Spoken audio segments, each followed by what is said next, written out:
All right, and welcome into the Fantasy Pros NFL Draft Show. A sensational week in Mobile, Alabama that ended in walk-off fashion has come and gone. We'll recap all the action from the Senior Bowl in this episode with our 10 biggest winners. I'm your host, Seth Woolcock, and today I'm joined by a man who is on the scene providing boots-on-the-ground coverage, Derek Brown, a.k.a. D-Bro. Welcome back to the studio, pal. How was your week away? Oh, it's a good week, baby.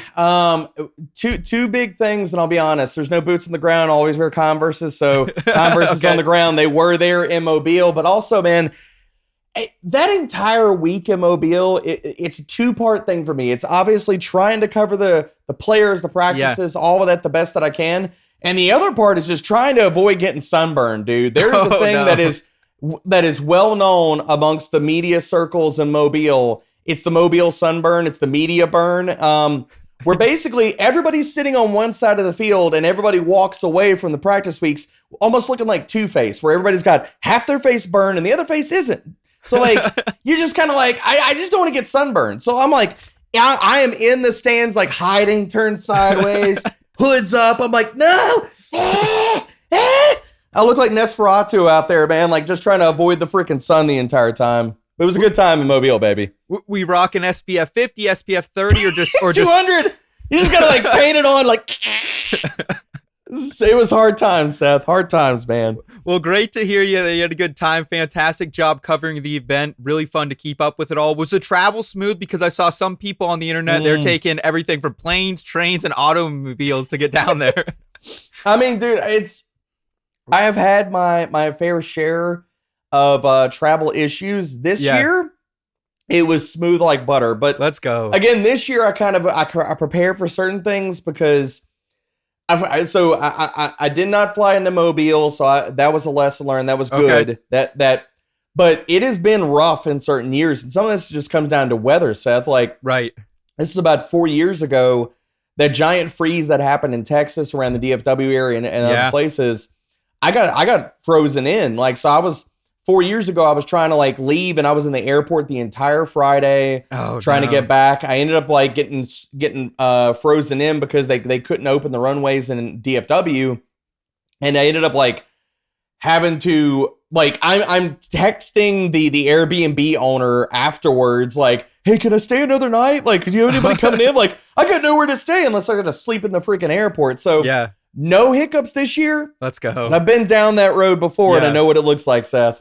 All right. Well, glad to hear that you're back in the saddle with us today. Before we jump in, I just wanted to shout out everyone for tuning in both on the Fantasy Pros YouTube channel and the audio feed. We see you. We appreciate it. And while you're here, please do us a quick favor. Like this video if you enjoy this type of content. Also, subscribe to the channel if you're new. We've got NFL draft content and Dynasty conversation coming to you all spring long, so make sure you're subscribed and tuning in for that. And let's jump right into D-Bro's Senior Bowl winner, starting with an FCS player, Delaware running back Marcus Yarns.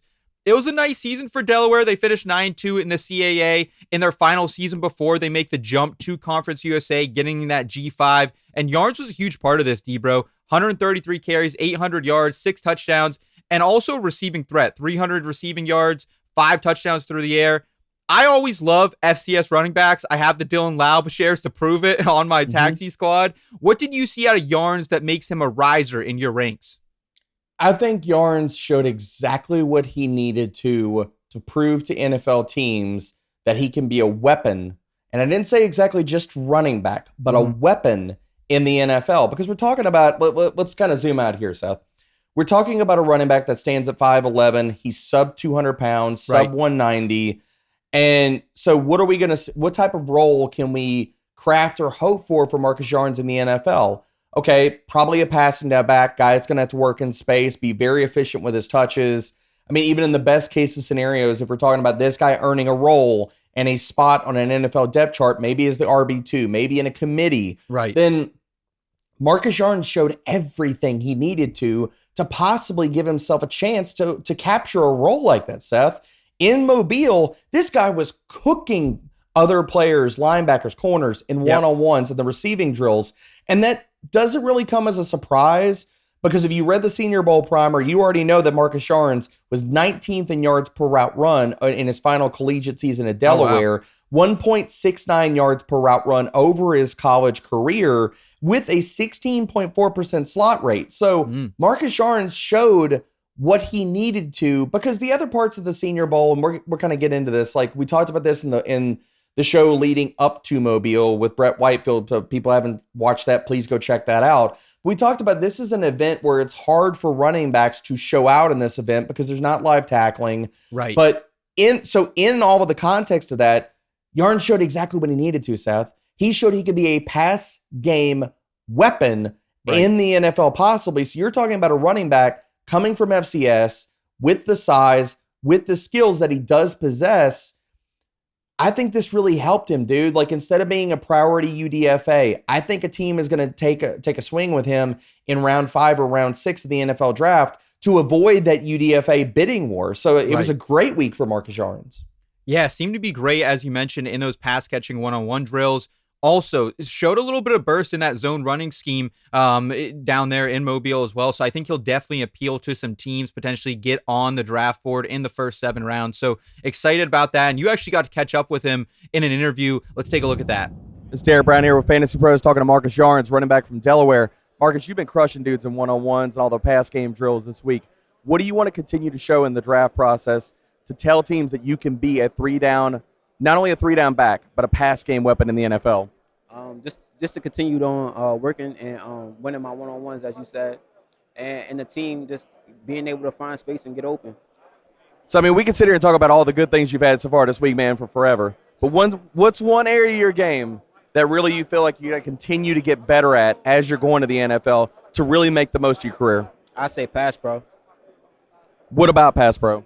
Just being able to stick my face in there and not only handle the pressure, but win the rep, you know. Definitely, man. Keep balling, brother. All right, number 9 on our winners list is Nebraska tight end Thomas Fidone. The Cornhuskers been pretty middle of the road in the Big Ten the last couple of years, even with Matt Roll hired there as their head coach. Fidone doesn't really have the biggest production profile coming out of school, despite being the former top tight end in this recruiting class. He missed all of 2022 with an injury. He had just over 600 yards in his entire career of receiving, failed to score a touchdown in 2024, despite the presence of true freshman quarterback Dylan Raiola. However, that didn't stop him from standing out in Mobile. What are your biggest takeaways on him, D-Bro?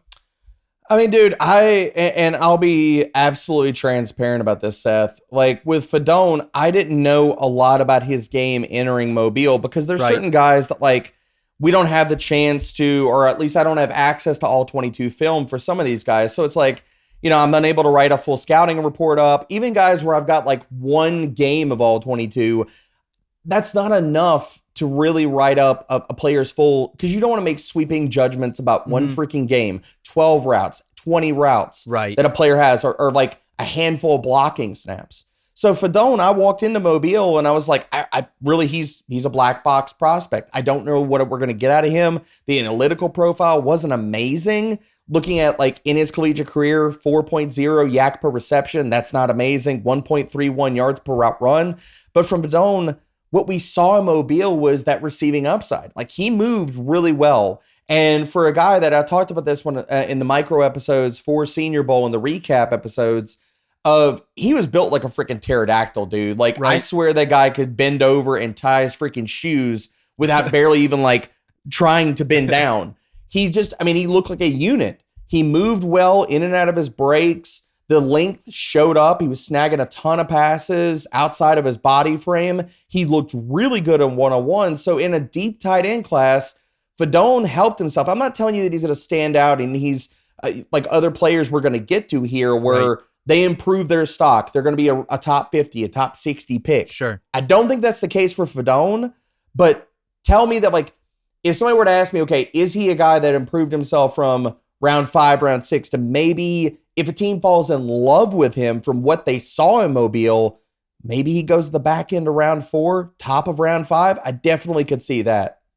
Yeah, we definitely saw him kind of more of a blocking tight end coming in. That's really, I feel like, where Nebraska was utilizing him a lot. So great to see him kind of put that narrative to bed. And overall, as you mentioned, kind of really deep tight end class. You think maybe potential to be a day 2 pick, but probably still in that day 3 mix? Day 3. I think day 3. I think middle of day 3 is, And this is assuming he tests okay. Like, I think obviously he's got the size and the measurables.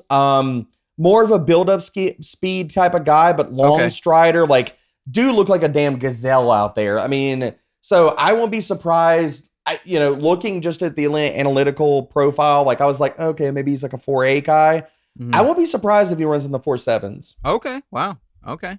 No, that's great to hear, man. And always great to have these tight ends that you can kind of throw dart throws at the end of your rookie drafts, maybe grab off free agency after the fact. Like, I've stashed a ton of guys over the years, and sometimes you get like an AJ Barner who kind of just sits there for a couple of years, but sometimes you get a Tucker Kraft. So good to keep swinging it in the tight end market there. Before we keep it moving, I did want to remind our audience that if you want a chance to win a signed Aaron Jones autographed Minnesota Vikings jersey for free, courtesy of our friends over at pristineauction.com, all you need to do is head to fantasypros.com/contest, complete the form, and either A, download the Fantasy Pros My Playbook app, B, leave a review for the podcast, or C, follow us on X, Instagram, or TikTok at Fantasy Pros. The more actions you complete, the more entries you're going to receive, and we'll be announcing a winner right here on the podcast. So if you're watching on YouTube, please subscribe and turn on those notifications so you can be alerted when new episodes are up and to claim your prize. Next up, the first of two Iowa State wide receivers that attended the Senior Bowl, Jayden Higgins, who led the Cyclones this season in receptions with 87, on his way to nearly 1,200 yards, 9 touchdowns, former JUCO transfer, listed at 6'4", 215, so big guy. In the game itself, we saw him catch a touchdown on the halfback pass from Ollie Gordon, but what did you see him during practice, D-Bro, that caught your eye? Higgins, I would have loved to have put higher on this list, but we're going to talk about his game and be real about what happened in Mobile. Okay. The parts of his game that I love, he showed in spades that he has all those skills. And while Brett and I did not talk about Jayden Higgins going into Mobile, that was not a lack of love on my part for Jayden Higgins. I love Jayden Higgins for the player that he is. Now, see him in person, dude was rocked up. He was leaner than I thought he was going to be, you're profiling him in that physical X-receiver role in the NFL, and I think he fully can play that.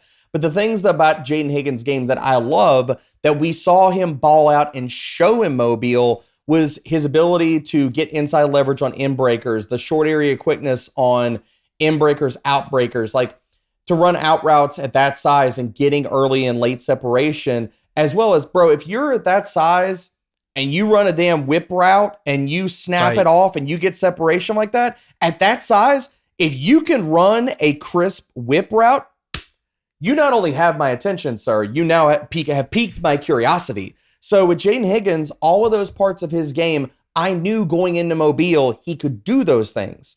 The parts of his game that I didn't see him really put that exclamation point on were perimeter, getting deep, and some of this is also the format, like how much of these guys getting asked to, run go balls, run deep overs, run posts and stuff. But in the limited reps I got to see that, I still didn't get some of those questions answered by Jayden Higgins' game. So would I have loved to put him higher on this list? Yes.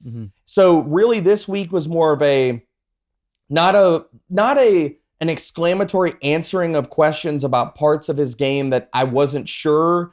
I think that those are questions that still kind of persist. Okay. But the parts of his game that I loved entering Mobile, stamp and approval. If you put this guy in a slant god Michael Thomas role, like I put this out on X before we even went to Mobile.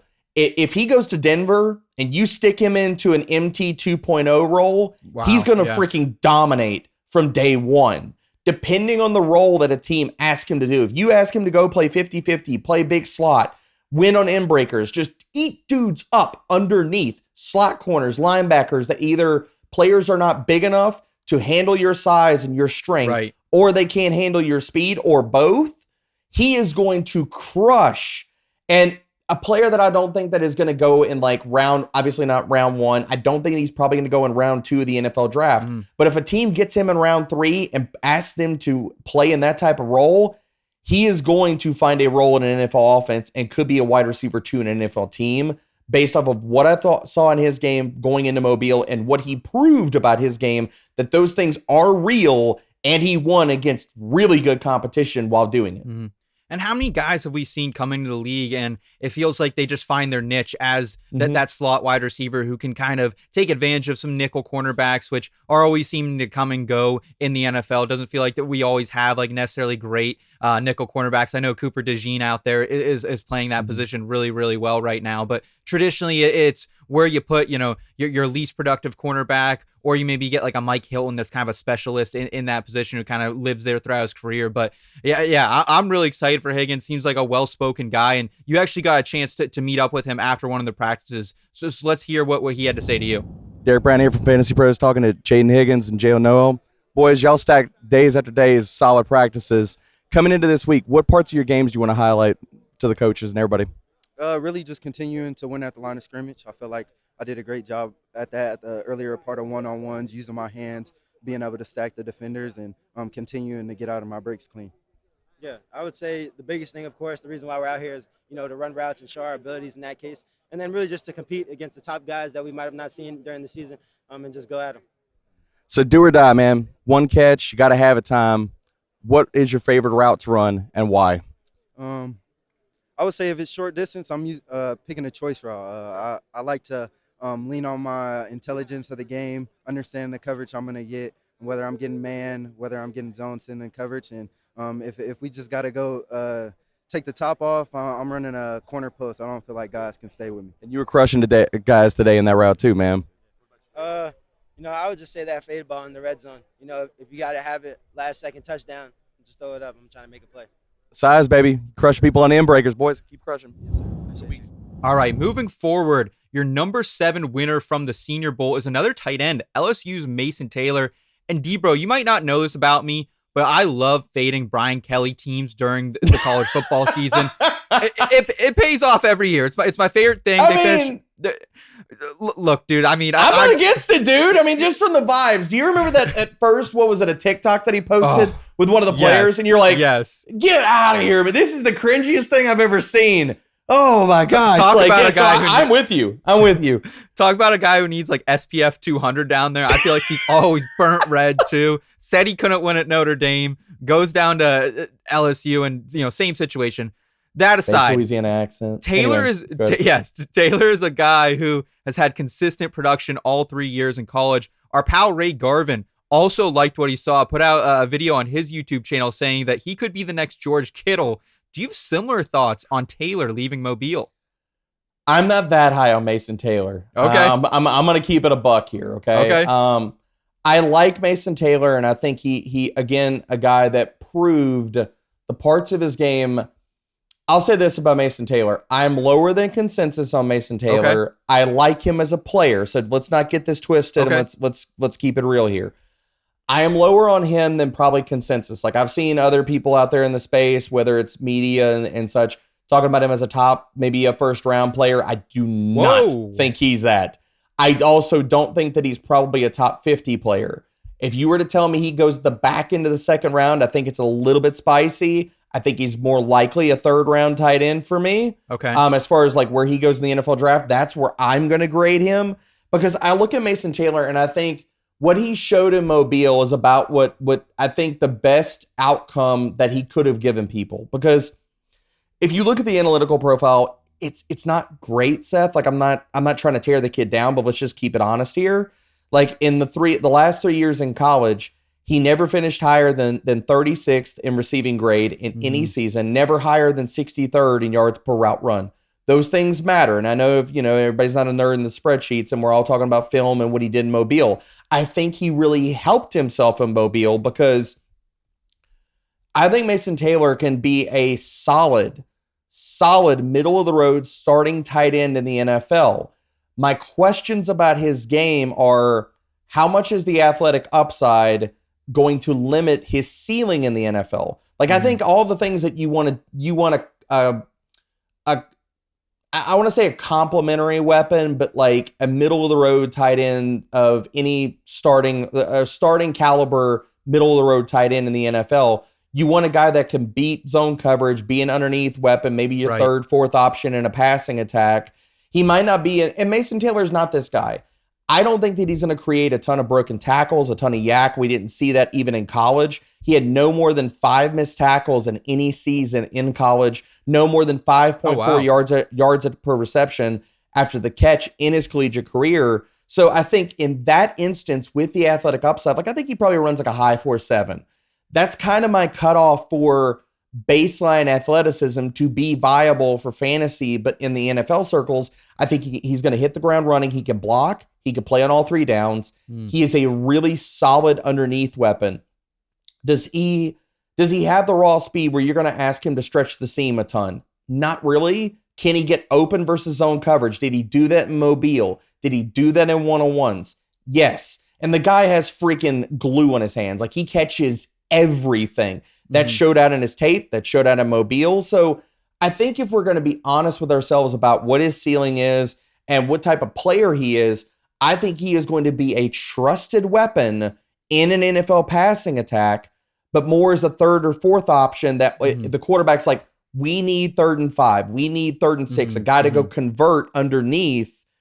Then yes, Mason Taylor's going to be great for your offense. Right. But do I think that he has the ceiling of a George Kittle, a number, whatever upper echelon tight end, Mark Andrews, what have you? And people will talk about, okay, but he's only 20 years old.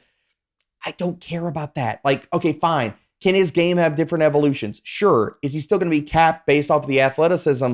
And from what I've seen out of his game in college, yes. Like, I'm not trying to tear these kids down, but I'm just trying to, we cannot go into and this is, I don't want to get off on too much of a tangent here and rant, Seth, but like, my biggest thing about it is you cannot go through every NFL draft cycle and prospect cycle and say every single guy is going to be a superstar and a monster in the NFL because it's just not true. Yeah. Like, if that was the case, the entire NFL would be littered with all pros. And that's not reality. So while I'm not trying to tear the kid down and say, okay, he's not going to do all these things, I appreciate his game for what his game is and what he can be in the NFL. So I like Mason Taylor. He actually I came away from Mobile thinking that he was a better player after being in Mobile than maybe before going to Mobile. I came away from that entire week with a better appreciation for his game. Yeah, and dude, like that's okay, right? Like this is okay because in the NFL, you need guys like a Mike Gesicki or like a Jake Ferguson who they're just safety valves. Or are you gonna game plan your entire offense around them? Well, maybe if you're Brian Schottenheimer, you do, but that's a different conversation for a different show. But hey, that's head coach Brian Schottenheimer. Yes, sir. Yes, okay? Yes, sir. Absolutely. Jerry's gonna get in your mentions. Okay, that's all right. I'm ready for Jerry. And but like that's the thing with Mason Taylor, right? And that's the thing with a lot of these tight ends. It's like sometimes you just need a guy who can go out, he can catch the ball when it's thrown to him, he can have glue on his hands and pick up the first down, but he's not gonna be the next generational prospect to tight end because, like, look, I mean, even Kyle Pitts wasn't, and we thought Kyle Pitts was. I mean, I don't know about you. I at least was high on Kyle Pitts coming into that what was that 2020 draft. So yeah, I'm with you on Taylor. I think he could be a solid NFL prospect, but nothing that's really, I think, moving the needle for me as far as elite upside in the NFL. Yep, agreed.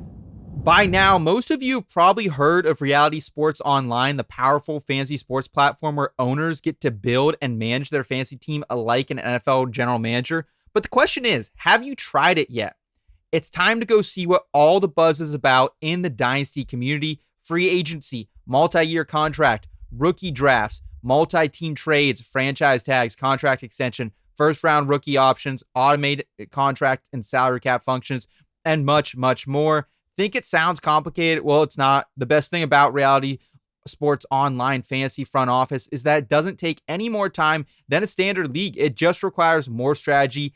Think you're among the fantasy elite? Well, this is the platform to test your mettle. Still not sure? You can test out your general manager skills for free in a fantasy mock draft agency auction. If you like what you see, use the promo code FantasyPros to receive 10% discount on your team or league today. That's FantasyPros to receive 10% off your team or league today. Fantasy just got real at realitysportsonline.com. D-Bro's number 6 winner is a man who was all over the internet this past week, Bowling Green tight end Harold Fannin Jr. He was a top 100 player coming into the season, but blew away expectations. The dude's an absolute menace, consensus All-American, MAC Offensive Player of the Year, led the MAC and the country in receptions with 117, also led the country in receiving yards with over 1,500 yards. This is a tight end, and this is a player that I'm very familiar with, D-Bro, because he cooked my Penn State Nittany Lions. They couldn't stop him earlier this season. Did he live up to the hype and the billing at Senior Bowl? So I will say this.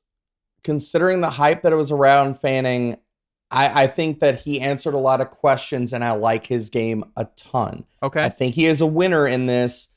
Did I walk into Mobile thinking he had elite upside in terms of quickness, athleticism, receiving utility, considering the career numbers that he put up? I mean, like, Seth, like, let's not mince words here, bro. I mean, like, we're talking about a tight end that over the last 2 collegiate seasons has ranked first and third in yards per route run, has been first in receiving grade, has also been top 5 in missed tackles forced amongst all collegiate FBS tight ends with 20 or more targets. So the numbers speak for themselves, and I'm not trying to downgrade the kid. What I saw at his game of Mobile, my questions entering the week of Senior Bowl was, is he a really good receiver? Yes. Does he have the most athletic upside that you pair with these gaudy numbers? No. Okay. When I'm watching his film, I thought, okay, this is a guy that a lot of the route nuance that he plays, that he utilizes in routes, his footwork specifically makes up or cures a lot of what ails him as far as just raw speed. So for me with Fannin, I really wanted to see this week going against better competition coming from Bowling Green is, one, can he be a dude out there? Can he dominate practices to at least in the same area code? Maybe not to the exact effect that he did with Bowling Green, where it was like, if you're playing Bowling Green, you know you're going to get one heaping dose of Harold Fannin Jr. Can you stop him? We shall see. Right. But in Mobile, against better competition, rep after rep after rep, and he's facing guys that are better than anything he possibly faced at all during his entire collegiate career at Bowling Green, can he still win? And he did, Seth. So I don't think that Harold Fannin goes out and he runs like a 4.5. I think he's probably likely a high 4.6 guy, a low 4.7s, probably low 4.7s. I think he tests it probably extremely well, if not just checks the baseline stuff in the short area agility. But the things that I wanted to see out of his game, Seth, are, does that route nuance and the way that he runs routes and the footwork that he uses, can he still get open against this better competition at this all-star game? And he did. Yeah. Was he always the smoothest guy in one-on-ones? Did he always look great gearing down, dropping his hips? No. But through the entirety of 3 days of practice, he won enough, Seth, and did it in a manner that it was convincing enough to me to be like, okay, his game is going to translate to the NFL. While we might have questions about his blocking and his ability to play on all 3 downs, and you're looking at him as a prospect, and you're saying, okay, he's going to cash his checks in the NFL as a receiver. We know that. That's what's going to have to carry the day for Harold Fannin.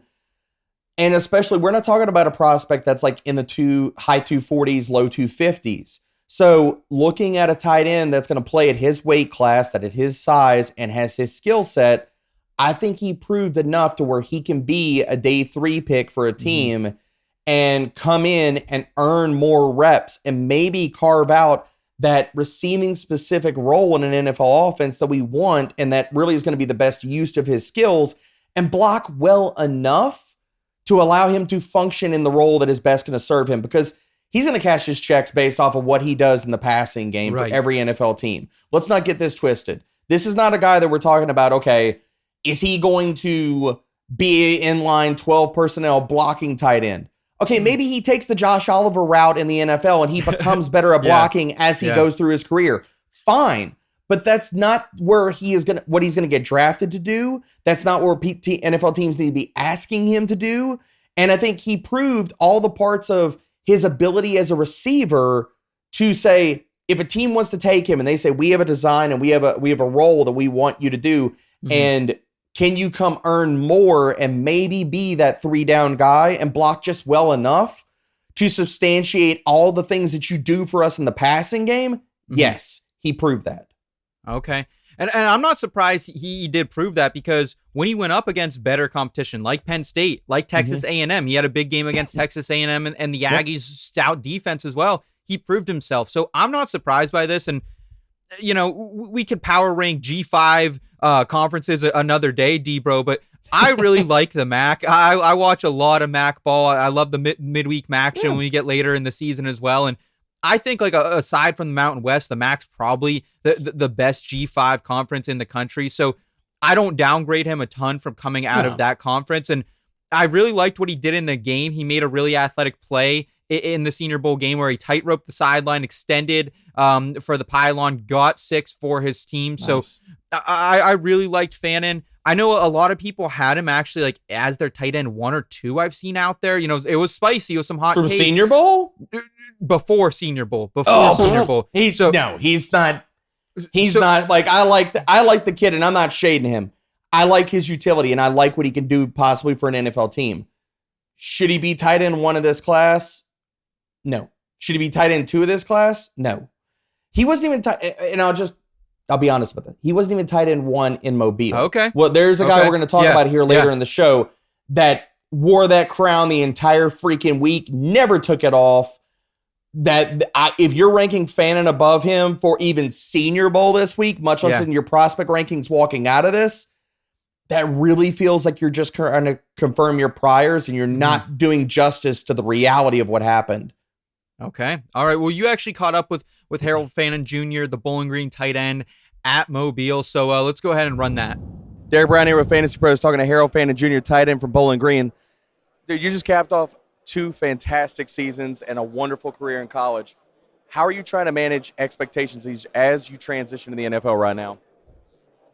I wouldn't say have any type of expectations for myself. Just go out there and just prove it to myself, really. Absolutely. And I mean, you've had stacking solid day after solid day here in Senior Bowl in Mobile. What is a part of your game both you want to highlight to coaches here and in the NFL draft process? I really want to highlight my catching, and I want to highlight my blocking. I want them to know that I'm more of a complete tight end. I can also block, yeah. All right, got to have it.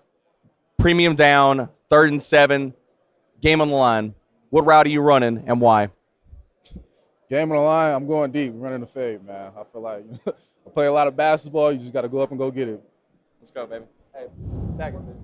At number 5, it's Utah State wide receiver Jalen Royals. One of the players that D-Bro was most excited to see heading into the week. He's another former JUCO transfer who went for 55 receptions, 800-plus yards, and 6 TDs this past season. Also, this was after a 2023 season where he led the Mountain West and was second in the entire country with 15 receiving touchdowns. Did you see everything you wanted out of Royals this past week, D-Bro? I didn't see everything, and I'm gonna give context about this. Got a chance to, and you'll see the clip here in a second, or after we get done talking about Jalen Royals. Getting a chance to sit down and talk to him at Mobile Media Day was awesome. And to give full context about this, Seth, Jalen Royals, everything he did in Mobile, he was not 100%. He was dealing with an injury down there. This was something we kind of speculated, everybody in the media watching from the stands, watching Jalen Royals run his routes in Mobile and stuff, kind of grabbing at one of his legs. And we're like, bro, is he dealing with a hammy? Like, has he got something else going on? Like, is it a calf? What's going on? I didn't get into particulars with Jalen Royals, so I'm not going to sit here and spit stuff that I don't know. Right. But talking to him in Mobile, he admitted, look, I'm dealing with some stuff. I'm not 100%. It wasn't the way that we flavored the conversation. It wasn't, I don't think that it was his foot bothering him. So everybody knowing that his final collegiate season got cut short by a foot injury, I don't think it was his foot that was giving him the issue. Don't have full transparency. I wasn't hey, is it her hammy? Point to what hurts, That wasn't the case. But keeping it a buck here, he was not 100% in Mobile. And the things out of Jalen Royals, off the tape, his immediate speed was not there in Mobile. Okay. We didn't see that, but he wasn't healthy.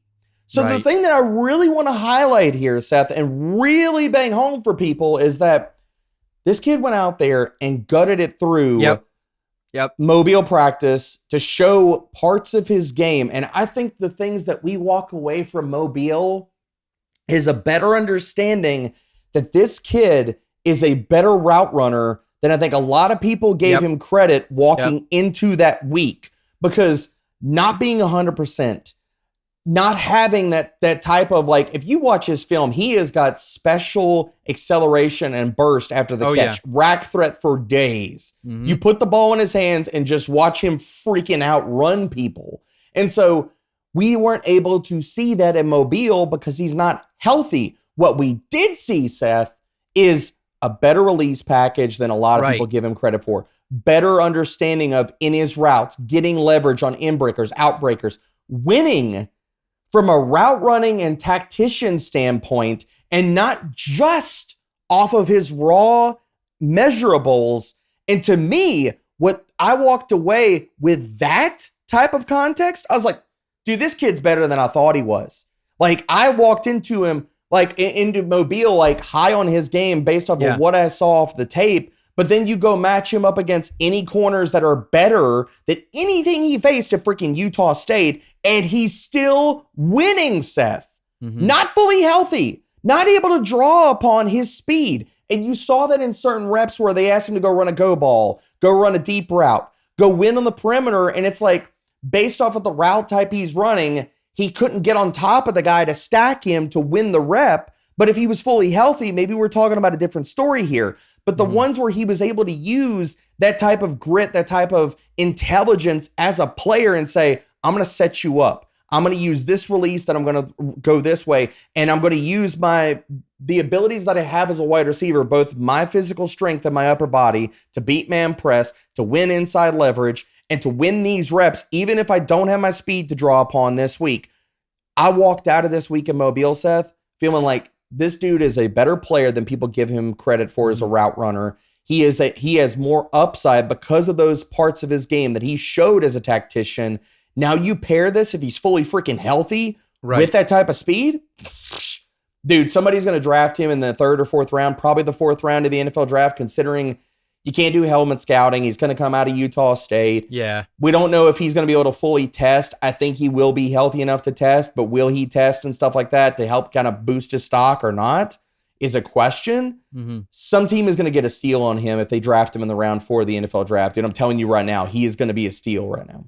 Well, the thing I like what you're saying is, I really thought coming into this process that he was more of like a home run hitter type of wide receiver. Kind of reminding like a Jalen Hyatt in his final year back at Tennessee, was just a guy you could go to when you needed a big play. But there are reports coming out that even while he was banged up, those first 2 days, some reporters are saying he didn't lose a single rep in one-on-ones. So, winning, baby. You gotta love that, man. Like, and like the fact that he was out there gritting it out, like, to me, as someone who, like, I've been around the Steelers organization for a long time, following this team, and I've seen diva wide receivers. Like, this stuff matters to me, and it shows me, like, hey, you got some grit, and you're willing to go out there and not play at 100%. And so I love that. Where do you think he kind of fits into your rookie wide receiver rankings? And also, kind of on that note, is he maybe someone we could maybe take a long shot on to run the fastest 40 at the combine for the wide receiver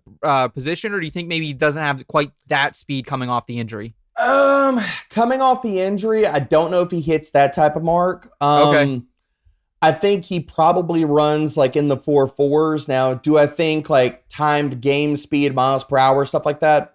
Does he maybe have 4.3 speed? I think it's possible, but considering, trying to get back to 100%, now dealing with something that I'm guessing is a soft tissue injury or issue, is he able to train enough to do that? We shall see. Dude, I just think the big thing that we all need to come away from is if you're in the middle rounds of a dynasty rookie draft, you need to be circling his name. Okay. I know we're close to finalizing prospect rankings as of right now, because I got to get through the top end of this class. Like I started with all the Senior Bowl guys, and now Right. I'm getting to the top end of this class, which, foreshadowing later this week, we're going to be talking ball with our dude Ray Garvin about Yes, sir. quarterbacks. So getting in or breaking into that top end of this class.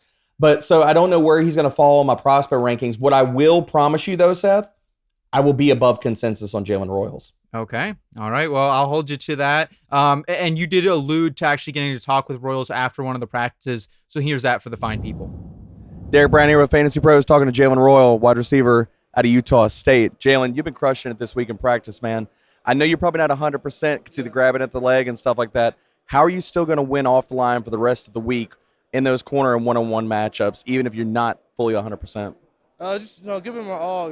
Just probably the main reason. We're all out here, so probably just fighting through the pain and just keep going.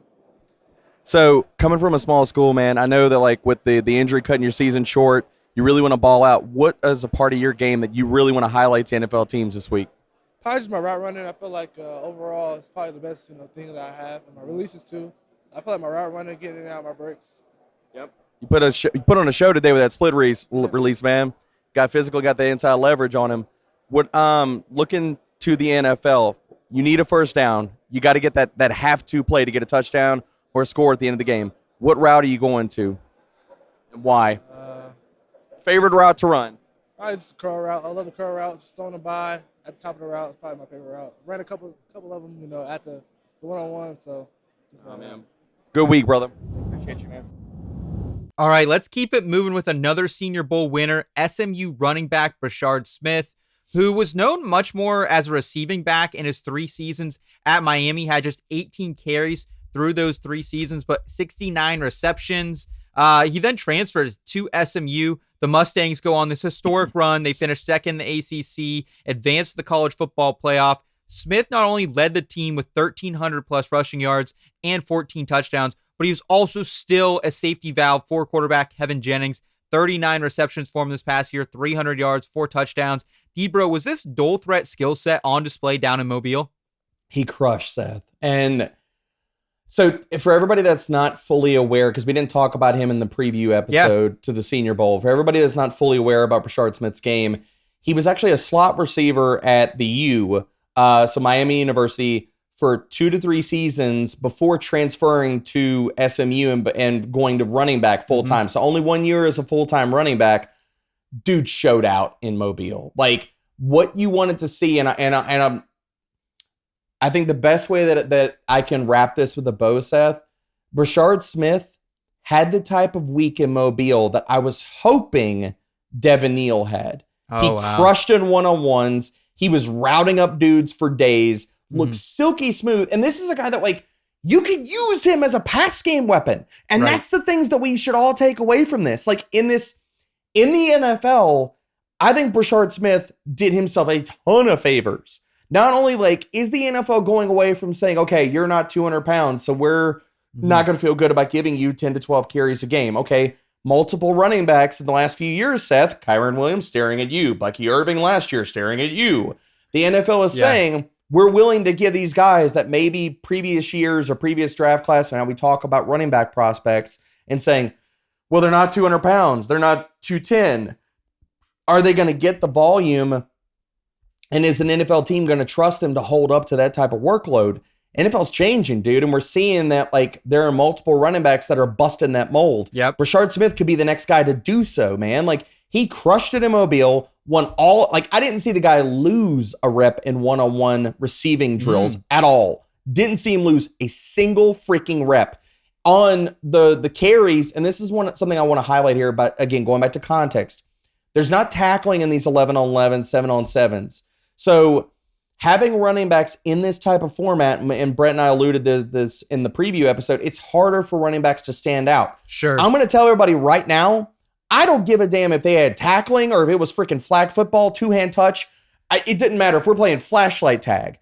Nobody was catching Brashard Smith on some of the carries that he got in Mobile, dude. The vision he showed, the ability, the second level burst that he showed in Mobile, I don't give a crap at people we had live tackling. There are some of these runs, nobody was touching him, man. So everything we wanted to, and I'll go back to this and hammer this again, Seth. He had the week that I was hoping Devin Neal would have had. And I think he did a ton of favors. And again, somebody that you're not going to, if you're in rookie dynasty drafts, you're not going to have to draft him considering the depth of this class, probably even in the second round of your rookie drafts. Yeah. I'm going to be trying to grab a ton of thirds in all of my rookie drafts to get a lot of these players that we are talking about, or late seconds for a lot of these dudes we're talking about in this episode. And Brashard Smith's going to be one of them.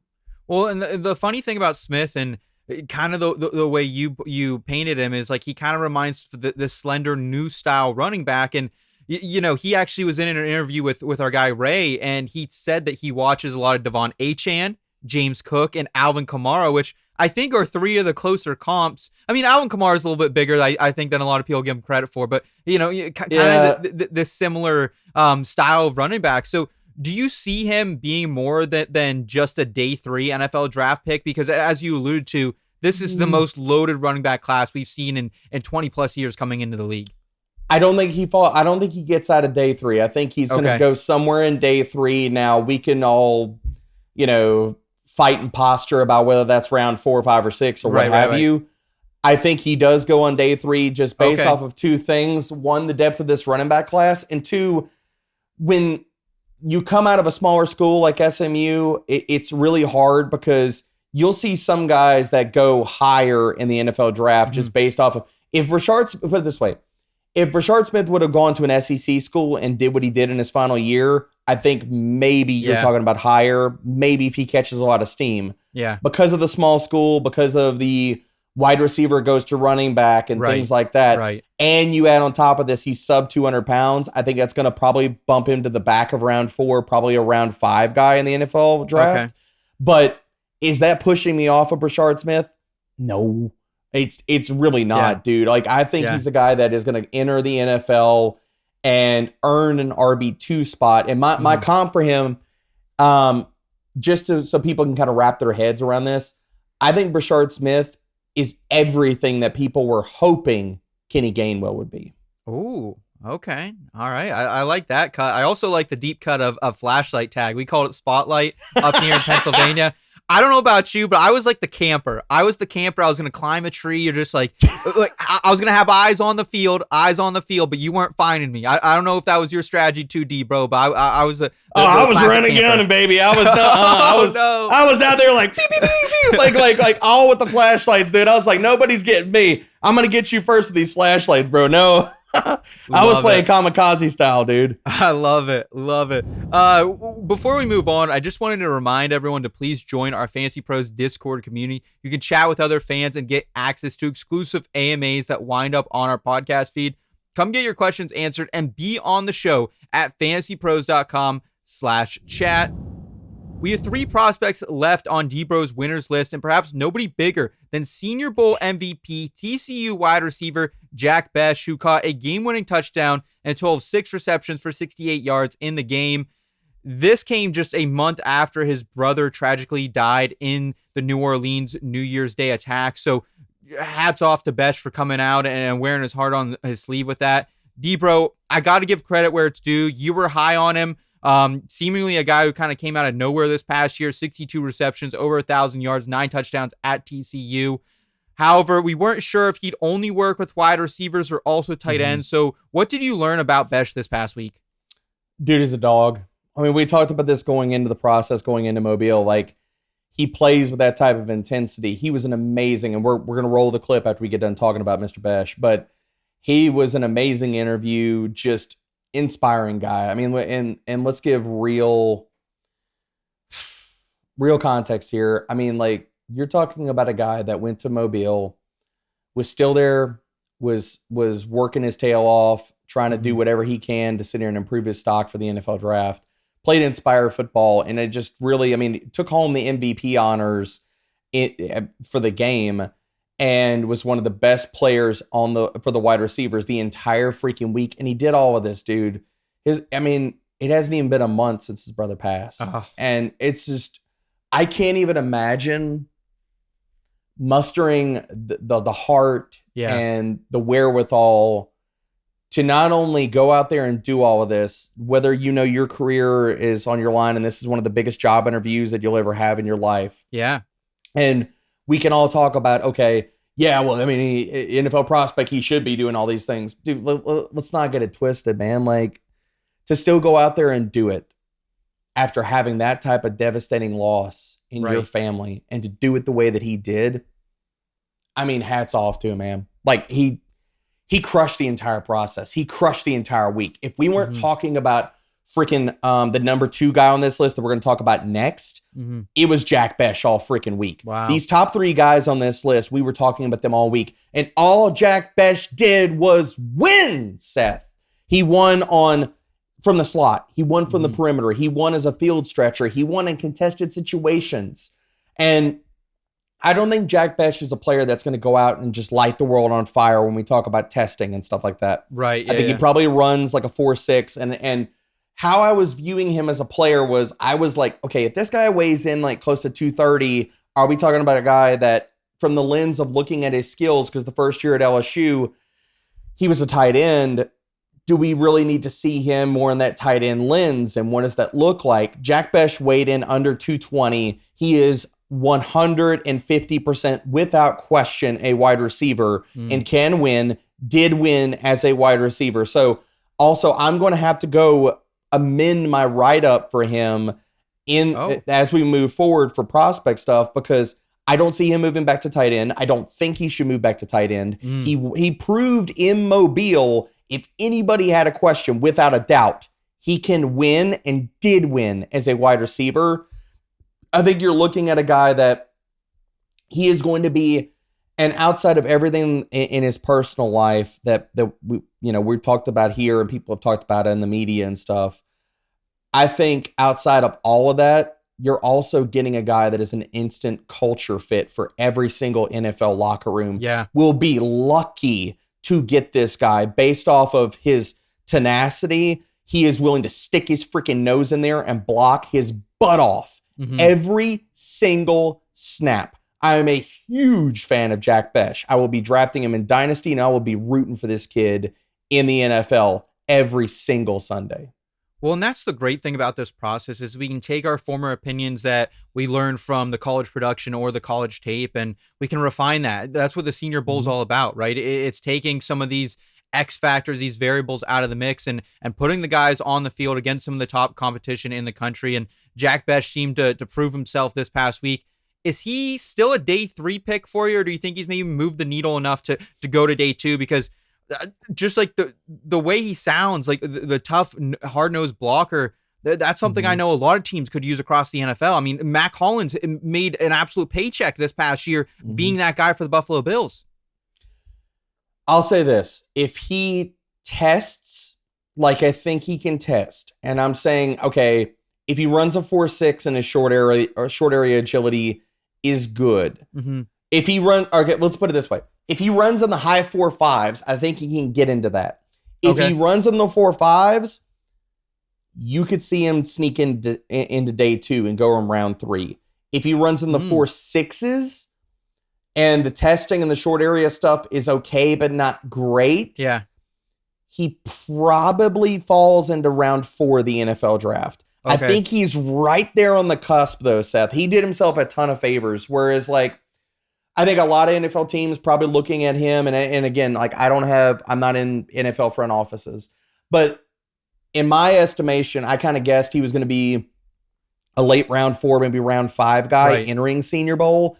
I think coming out of Senior Bowl with the steam, with everything that he not only showed in the game, but in practice, and I'm sure he crushed the interviews because the kid's awesome. And considering all of that, I think he did himself a lot of favors, but I think you're looking at probably round 3, the middle or later part of round 3 is probably a ceiling. All right, well, let's see if Jack Bech can move his way into that day 2 conversation. And here's a clip from D-Bro's conversation with him. Derek Brown here with Fantasy Pros talking to Jack Bech, wide receiver out of TCU. Jack, first of all, fam, you're a dog. It bounces off your film. As soon as you turn it on, you're in pass pro 115% every single rep. How many Red Bulls you chugging pregame, man? Like, what's the pregame ritual look like to get yourself up that motor high every single snap throughout the game? Yeah, that's just me. I got just natural caffeine in my blood. I I don't get caffeine from any other places, so it's just what my body runs off. But my pregame routine is I pray to God before every game, nights before the game. I have a priest who says a prayer with me before games. I listen to some soothing music kind of on the way to the game, but once it's time to put my helmet on, Lil Wayne, Youngboy, I start bumping that through my headphones, and there's a video I watch to get my mindset locked in before the game, and then I just put that mindset of being a dog like that every day. So. Well, going from LSU to TCU, you've worn a lot of hats. You worked at tight end. You've been slot. You've been perimeter. This week, especially outside, winning those man press routes and showing that you can win on the outside in the NFL. What do you want to show coaches and the rest of the NFL community throughout the process to show that you can do that? Yeah, it's just been great being able to come here and do it in front of the best, competing with the best of the best. It's been a lot of fun, just showing them that it doesn't matter who you put in front of me, that I'm going to be able to go out there and win. Just like I said, it's that dog mentality of, you can't lose. And obviously, I'm doing it all for my late brother who passed a couple weeks ago, and he's just brought me to a place I didn't even know had in me. Just another level of consistency of just being a dog. So, all glory and praise to him. I attribute a lot of that to him. But no, it's just been awesome. I mean, it's inspirational, man. And before I get up out of here, St. Thomas More, Lafayette, right, baby? Yes, A-Town, baby. Yes, sir. Yes, sir. All right, Debro's second biggest winner of the Senior Bowl was another tight end that caught the attention of many in Mobile, and that was Miami tight end Elijah Arroyo. It was a season that Miami returned to national relevancy for the first time in quite some time, really, finishing 10-3, just on the outside looking in of the college football playoff. However, Cam Ward, Xavier Restrepo, Damian Martinez, they were kind of the guys who were really stealing the headlines. But apparently we should have been giving way more credit to the tight end, because this is a guy who broke out to the tune of 35 receptions, almost 600 yards receiving, 7 touchdowns. Debro, what did you see out of the 6'4", 245-pound tight end? Monster. Just a monster, dude. And I think, considering coming off the ACL tear in 2022 and looking at how the career arc, that things kind of, the way that things kind of went in college for Elijah Arroyo, I think he showed every single thing he needed to in Mobile in spades. And for a player that last year, second in yak per reception amongst all FBS tight ends with at least 20 targets. He was also top 24 in both yards per route run and receiving grade. The dude showed he's going to be a weapon from day one. And I think you're talking about, I heard some buzz down there in Mobile talking about he maybe could sneak into round 1 of the NFL draft. I want to be very clear. I don't see that happen. Okay. But I think he goes in round 2. I think he dude, you can't walk away with a type of week that Elijah Arroyo did and not go in round 2, considering also we know, again, he's going to be a mismatch weapon in the passing game. He proved that entire freaking week, Seth. This dude won every single one-on-one. He was crushing in 7-on-7s, 11-on-11s. And one of the punctuation moments in Mobile, and people can go ahead to my timeline out on X and watch the video. Arroyo was in, I forget it was 7-on-7 or 11-on-11s, but in a team drill, quarterback's moving to his right, hits Arroyo in the end zone for a touchdown. He was wide open, and he punts the ball into the freaking stands of Whitney Hancock Stadium. And I'm like, that's one of those type of moments, Seth, where we're all going to continue to go to Mobile in years to come and talk about that moment.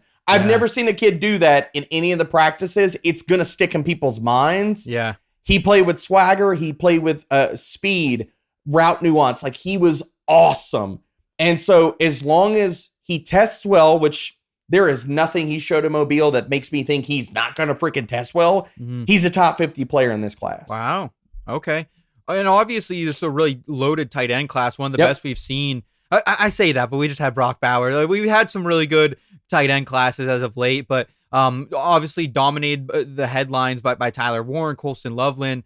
Do you think Arroyo probably, I know you haven't probably got to them in your analysis yet, but do you think Arroyo has a chance to probably slot in right behind them as many people's tight end 3 probably? He could. Yeah, he absolutely could. And I'll also not, again, going back to the Mason Taylor conversation, I don't know how, dude, I don't know if anybody has Mason Taylor or if they have him ranked or they think he's a better prospect than Arroyo. I legitimately, The only thing I can ask and I can question is say, have you not watched his film? Did you not watch him Mobile? Like, he should be ranked over Mason Taylor. I don't even think that's a conversation. They're playing flashlight tag, D-Bro. Give him a break. Give him a break, man. They didn't have time. They didn't have time to watch Mobile practices with you. Yeah. Let's go ahead. Let's round out the program with D-Bro's number 1 Senior Bowl winner, Iowa State wide receiver Jaylin Noel. This is another guy who you were really excited to watch in Mobile after he went for 80 receptions, nearly 1,200 yards, 8 touchdowns. He was also first team All Big 12 as returner. What did you see out of Noel, and where do you think he fits in this rookie wide receiver class that doesn't quite have the hype as past classes? I was really high on his game. I said this on our preview episode, and I'm going to say it again here.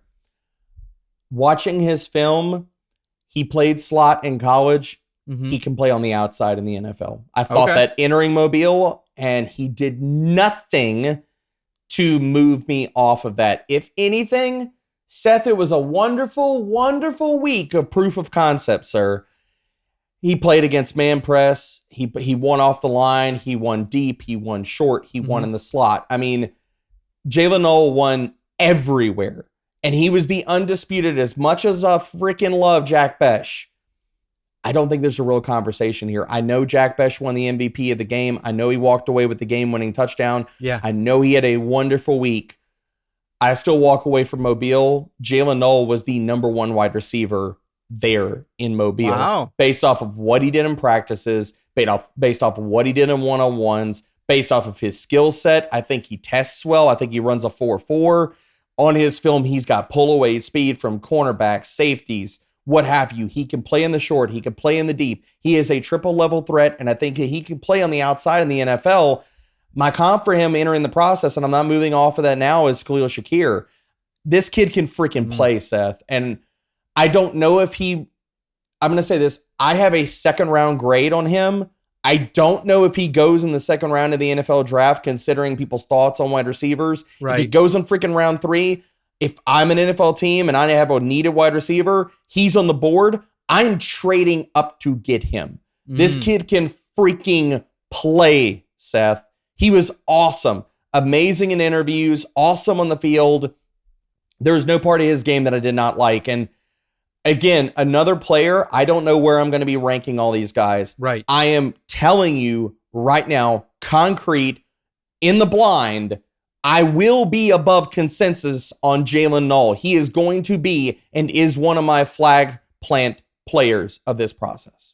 Love it. Love the flag plan. Actually, he was named the top wide receiver on the national squad, voted So by well the deserved. DBs in attendance. So his route running looked super elite. They know. They were there. They got cooked by him. They got the burn marks to prove it, baby. Do you think this is a guy, you know, when it all's said and done, if he is a day 2 pick, that we're probably circling for round 2 of Dynasty rookie draft in that super flex format? Should be.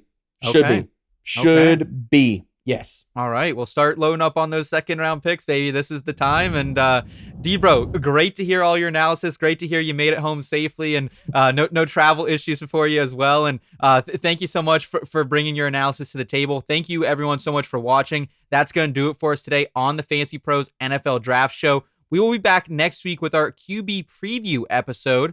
Again, please like this video if you enjoyed it. Also, subscribe to the Fantasy Pros YouTube channel and the podcast feed. For Derek Brown, I'm Seth Woolcock. Take care, y'all. Thanks for listening to the Fantasy Pros Dynasty Football Podcast. If you love the show, the best free way to support us is by leaving a positive review on Apple Podcasts or Spotify. Follow us on X, Instagram, and TikTok at Fantasy Pros, and subscribe to our YouTube channel at youtube.com/fantasypros.